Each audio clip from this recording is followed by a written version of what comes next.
with my colleagues, Brendan Boyle from Pennsylvania and Pramila Jayapal from Washington State.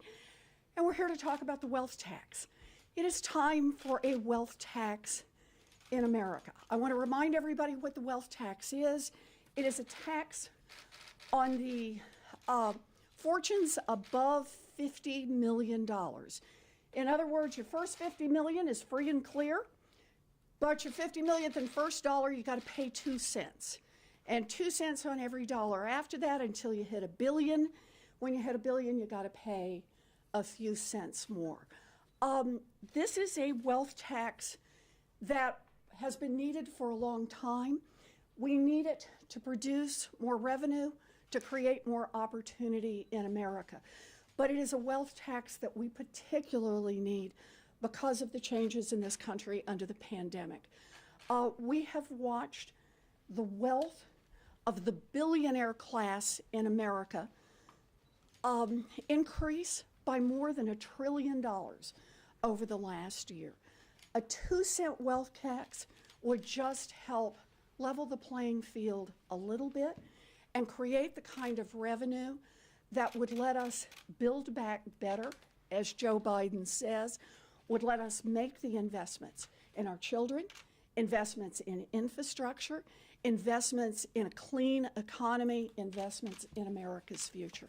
So I'm delighted to be here today to roll this out and to take questions. But first, we want to hear from Congressman Boyle, and let me put my mask back on. I'll yield to Congresswoman Jayapal.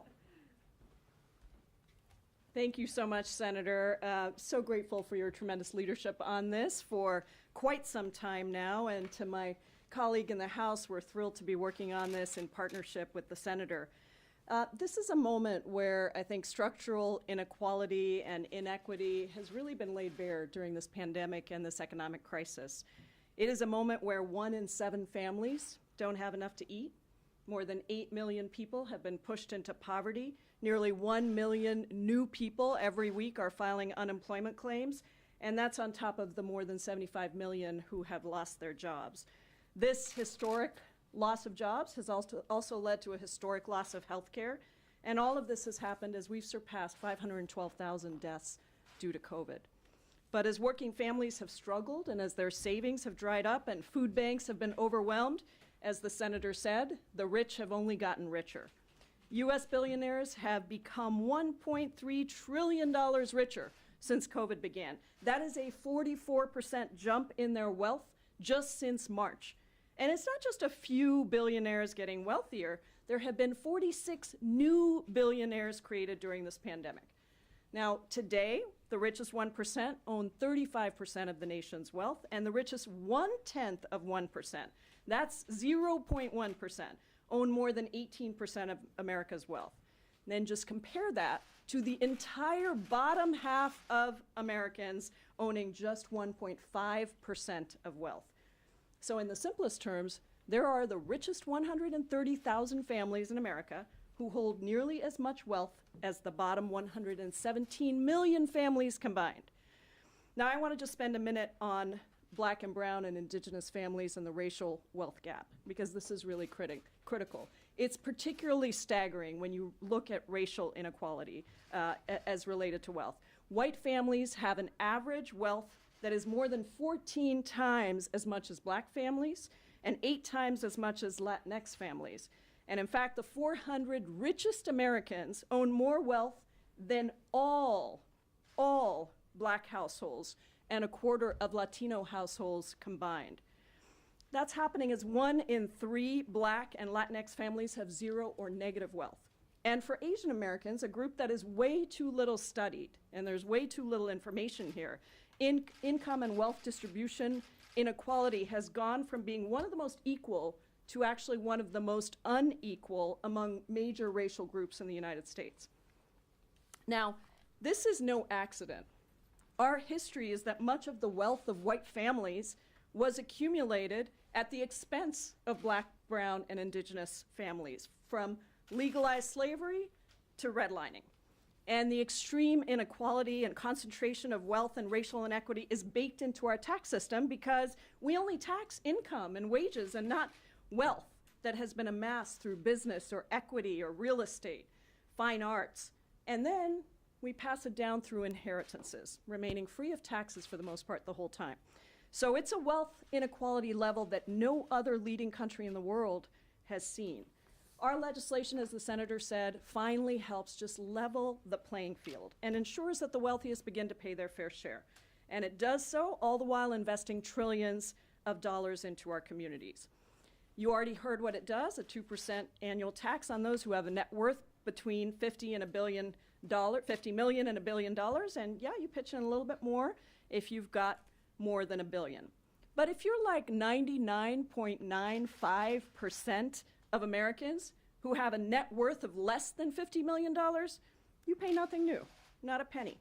This tax only impacts 100,000 households, the top 0.05%. But still, it would bring in $3 trillion over 10 years. Just imagine what we could do with $3 trillion. That's COVID relief, it's healthcare, it's infrastructure, education, a transition to renewable energy and affordable housing, all the while reducing that racial wealth gap. And that's why the majority of Americans support an ultra-millionaire tax. Poll after poll has found that voters are with us on this, that it is time for the rich to pay their fair share. It's not just Democrats, it's moderates, it's independents, and even a plurality of Republicans. So I'm looking forward to working on this in the House with my colleagues and to bringing finally a fairness and an equity to our system. Thank you, and I yield now to the great gentleman from the state of Pennsylvania, Mr. Boyle. Well, thank you. I'm Congressman Brendan Boyle, as Pramila mentioned, from Commonwealth of Pennsylvania, also a member of the Ways and Means Committee and Vice Chair of the Committee on the Budget. I want to thank Senator Warren and my colleague in the House, Representative Jayapal. It's great to be, I'm just very excited to be working with them on this concept. As some of you know who might cover tax issues, I've been working on, and my staff and I working on this concept for the last couple of years now, and really believe in working with these two outstanding legislators that the time is right.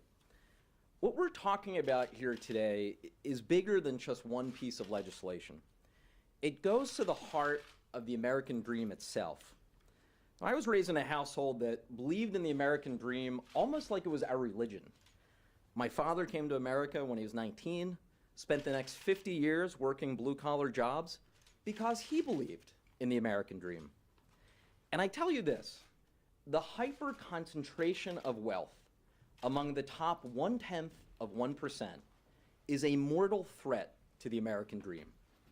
Consider that in the last generation, while the share of the wealth owned by the very top has tripled, the size of the great American middle class has shrunk, and it has shrunk, according to Pew, considerably.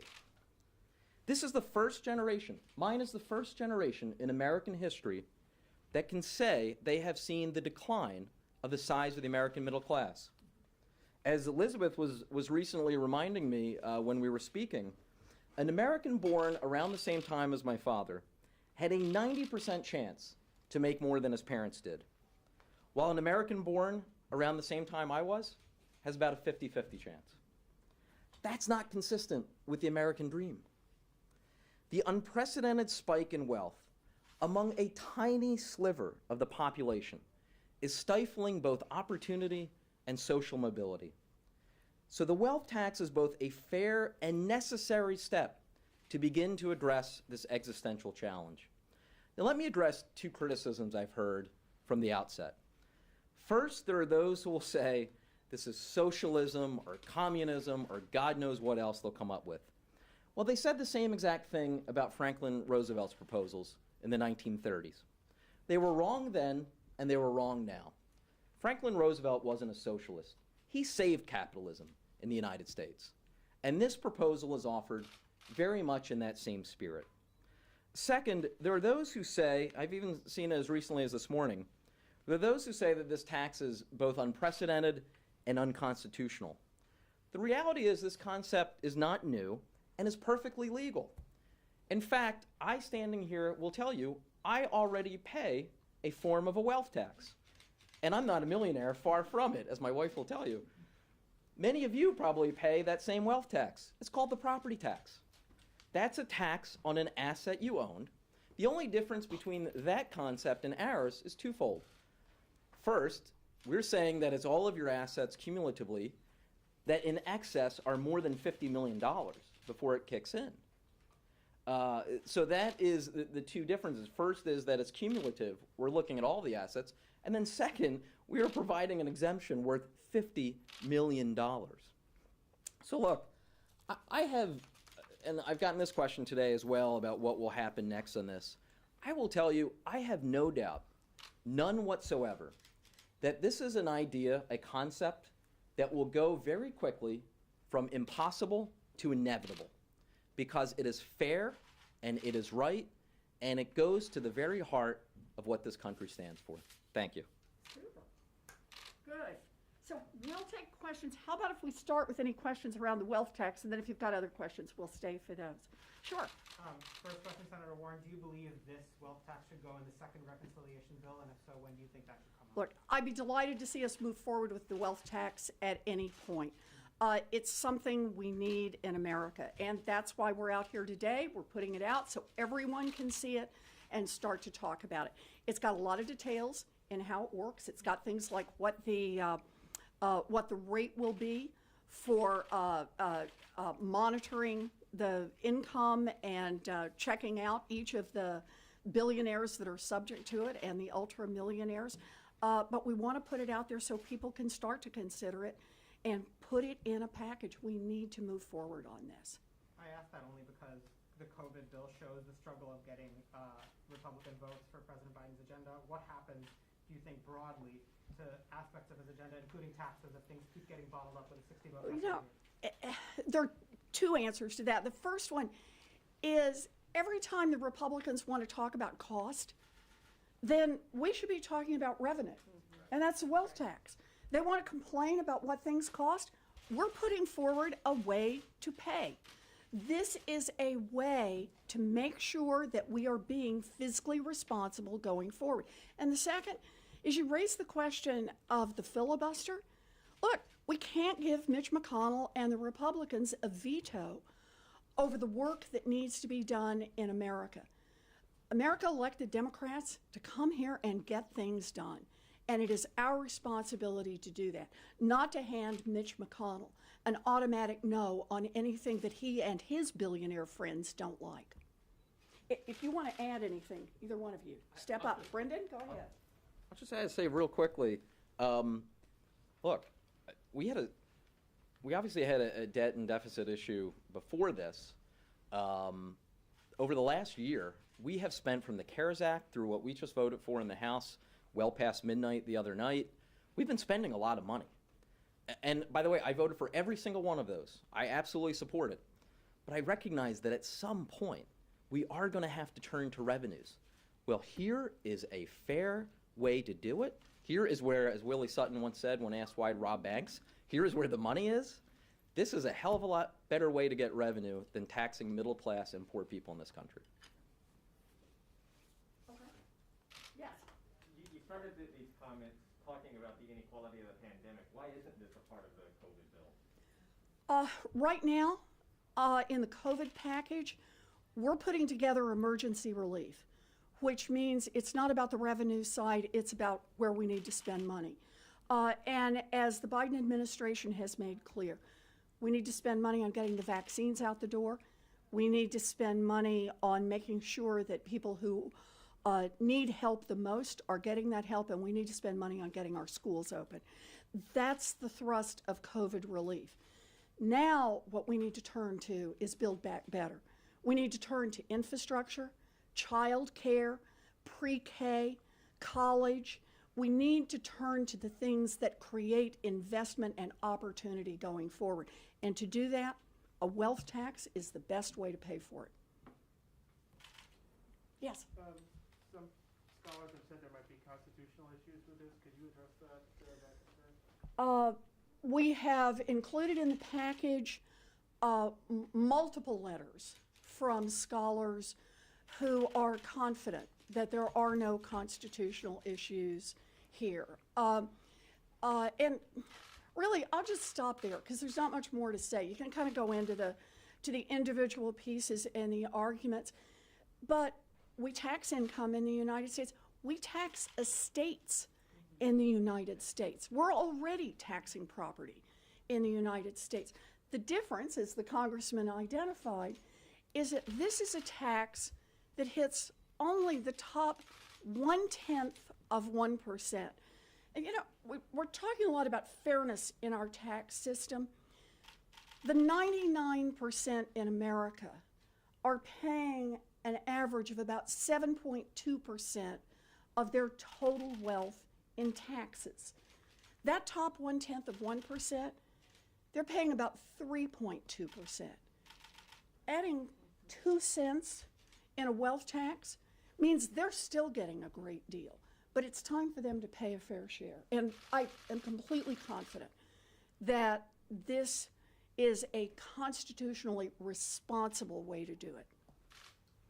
I just wanted to add something in terms of people paying a wealth tax now. Brendan mentioned real estate, but also when you die, your estate is valued and you have to pay taxes at that point. So it's not like we don't already have this. We already are doing this. We just happen to be giving a lot of people a big break all along the way where they're accumulating more and more wealth, which is again why these inheritances, as they're passed down, actually impact a smaller and smaller group of people, largely white, because that's where the wealth was to start with. You don't have to pay any tax on it until you transfer it.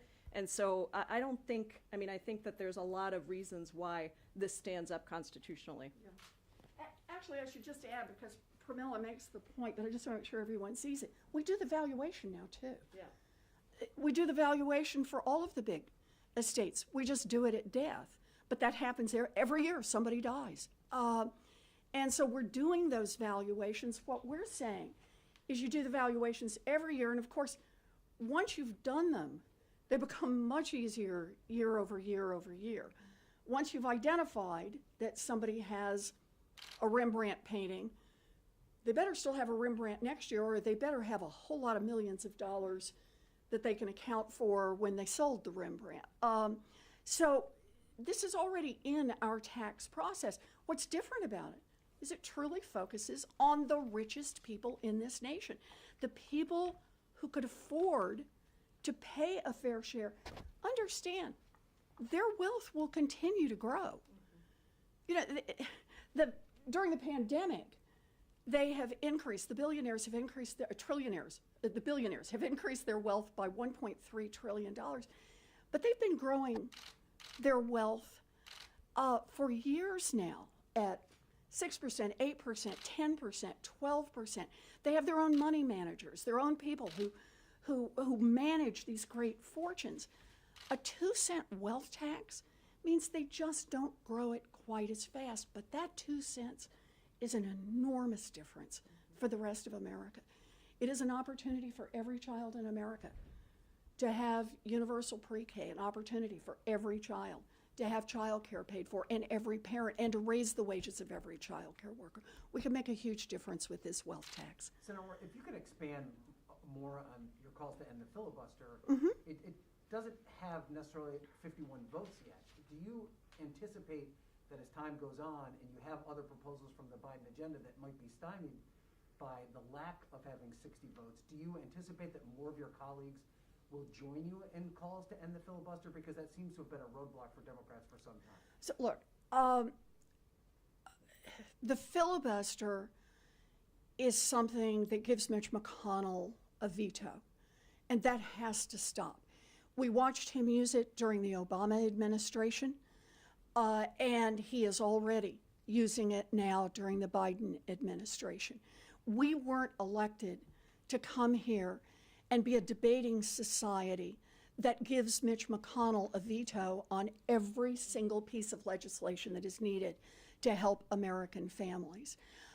I believe that as we talk about the pieces that we're trying to move forward, whether it's the minimum wage, whether it's protecting the vote across America, whether it's anti-corruption, whether it's universal child care and universal college for all of our kids, that more and more people will see what Mitch McConnell is trying to do. More people will see it across the nation, and more people will see it in the Senate.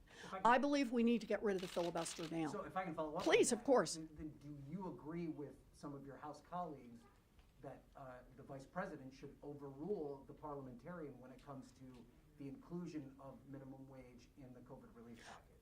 I agree, but understand, the only reason that we're in this mess is because of the filibuster. If we would get rid of the filibuster, then we wouldn't have to keep trying to force the camel through the eye of a needle. Instead, we would do what the majority of Americans want us to do. And in this particular case, that's raise the minimum So do you wage. think the President should encourage the Vice President to take that action then in the short term? I think we should get rid of the filibuster. Yes, I think this is a short-term solution, but the real solution is get rid of the filibuster. And just to be clear, Please, Pramila. just to be clear, as chair of the Progressive Caucus and Brendan is a member, we have said the same thing, that there are really two choices here because we are in a place where we have to deliver on the many promises we've made, passing H.R. 1, passing the John Lewis Voting Rights Act, passing a $15 minimum wage. All of these things are actually bipartisan across the country. And so we have two choices here. We either, well, I guess we have a third, which is to give Mitch McConnell the override, the veto power for everything that Democrats have promised and want to do. But the other is we can include it in reconciliation, and overruling the parliamentarian is not unprecedented. Hubert Humphrey did it in 1967 and 1969. Rockefeller did it in 1975. But if we're not going to do that, then the other path is the filibuster, and Elizabeth is right. This is all because of the way the rules were set up. And frankly, the filibuster was set up to really strengthen the power of Southern segregationists. And that is the history of the filibuster. So we should be very clear that I believe President Biden wants to do everything he can to address racial inequity in this country and inequality. And if we are going to deliver on those promises, we will have to reform the filibuster. Yes, and to follow up on that question, did the parliamentarian's decision sort of give you one issue that you can peg ending the filibuster to, as opposed to, maybe in the abstract, the entire agenda? Is there a strategy or conversations to maybe just peg this Look, conversation? I don't want a strategy. I want us to get rid of the filibuster because it is too costly to America. The piece in front of us right now is the minimum wage. But the piece that's coming up is the Voting Rights Act. And the piece after that is immigration reform. And another piece is universal child care. The infrastructure package is very different if the Republicans get a veto at every turn through that process. So if we want to deliver on our promises, we got to be willing to get out there and fight for it. And that starts with getting rid of the filibuster. Brendan, you want to add something? Just add something real quick because this has been a pet peeve of mine for a long time and I have the opportunity. There's one advantage of having a Philadelphian up on this stage. This very issue was debated at the Constitutional Convention in Philadelphia. They considered the idea, if you read the Federalist Papers in two different sightings, Hamilton and Madison talk about this, they considered the concept of a supermajority, and they rejected it. So people who argue, I was on a TV show and a person brought this up, oh, well, you're going against the way it's always been, our founding fathers. Nonsense. That is complete garbage. That is bad history. The fact of the matter is our nation's founders were quite smart. They were not perfect, but they were wise. They considered the supermajority requirement, which is what the filibuster is.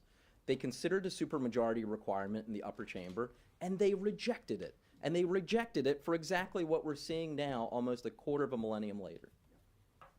Yes, going off of that though, respectfully, you have two Democratic colleagues of yours, Senator Manchin and Senator Sinema, who have also said that they don't support ending the filibuster, and they've been against raising the minimum wage in this provision to $15 an hour as well. So, are you worried about pushing progressive policies through when you have opposition within your own party and there's this division between progressives and moderates? Look, I know that everyone likes to talk about the divisions within our party, but what brings us to Washington as Democrats is that we're trying to make this government work for working people. I believe all of us are in favor of raising the minimum wage. I believe all of us are in favor of better support for our children and more housing opportunities, more investment in infrastructure. Now, there are going to be ways that we're going to have to negotiate with each other on those. But the key is that we are here to get things done. And the more that Mitch McConnell blocks, then I believe the case gets stronger and stronger for filibuster reform. Probably have time for 30 Just one more? All righty. Does Two more. do Leader Schumer and Speaker Pelosi support the wealth tax? Do they support putting it on the floor for a vote? You should ask them. You're on the leadership team. Yeah? Yeah. Do you have any I commitment? don't want to speak for them. But I do want you to know, they know about this and we have spoken about this. But I shouldn't speak for someone else. Follow up on minimum Sure. wage. Are the members here prepared to vote against the stimulus bill if it doesn't have minimum wage? Are you making that explicit threat? Go ahead. What we have said is we have to look at the final package. We have to look and make sure that it is not weakened in any way. I'm very proud of us in the House, and progressives were a key part of keeping not only the $15 minimum wage in, but also the survival checks at the same income thresholds that were originally there in December. And so we need to see what's in the final package. But we have made it clear that the minimum wage is a priority for us, and that keeping it at the same level with the same items that we passed in the House is going to be very important for progressives. Good. Quick wealth tax question. Sure. We'll do a real quick wealth tax. Real quick one, you had mentioned, Senator Warren, revenues that would be raised from this. Just to make sure I understand, do you believe those revenues should go toward reducing the debt or to fund other priorities? Look, like I think it should go to fund other priorities. But the point is, this is $3 trillion over the next 10 years. And yet it would affect only 100,000 families in America. And I just hope everybody dials in on that for a second. We talk about income inequality in this country, and the slope kind of looks like this. But it's wealth inequality where the slope looks like this. The difference between the very tippy top and the rest of America is enormous. And that very top is not paying a fair share. They are paying less than half of their wealth in taxes, unlike the 99%. We're just asking them, we're saying, you made it there, good for you, but pitch in 2 cents so that other kids in America have a chance to build a future. That's what this is about, building a future. Good, thank you, and I want to thank my 2 colleagues for being here. It is terrific, always terrific to work with good people from the House, but I'm delighted to have someone from Ways and Means. This is exciting, and I'm excited now to be in finance over on the Senate side, and I'm always delighted to be here with Congresswoman Jayapal in this and the leader of the Progressive Caucus. So thank you all for being here. Thank you. We did this. There we go.